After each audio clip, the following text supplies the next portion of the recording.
Today, let's talk about fishing, games, and fun. This is In Through the Outdoors, and I'm your guide, Jason Walter. The words fishing and fun start with an F, so they go hand in hand. Games, on the other hand, well, A, B, C, D, E, F, G, I guess games follow fishing and fun. We finally had some really good ice to get out and spend some time in a nice comfortable shanty or permanent ice shack. With that comes the groups of people who get together to partay. P-A-R-T. Why? Because I gotta.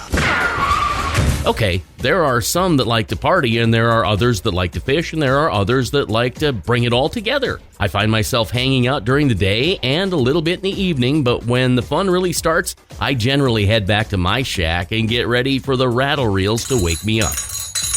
Last weekend, I stayed up late enough to get in on some of the fun. We fried some fish and potatoes, so I guess we had fish and chips. Then, decided it was time to stack the chips on the table and go all in.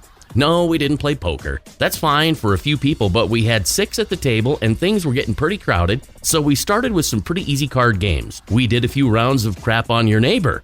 We talked about playing Buck Euchre and some other card games, but we rolled the dice instead. We started with 654 high. Hopefully you get 654 and boxcars for the highest score to win. It's amazing how many times a person gets 654 on the last roll. 3s are free, and then there's Liar's Dice. Yeah, that's a ticket. Ooh, that is a can of worms I don't want to open. Keep a deck of cards and 5 dice handy at all times. It might make your fishing trip. I'm Jason Walter, and that's In Through the Outdoors. Find more at jasonwalter.com. Be safe, and thanks for listening.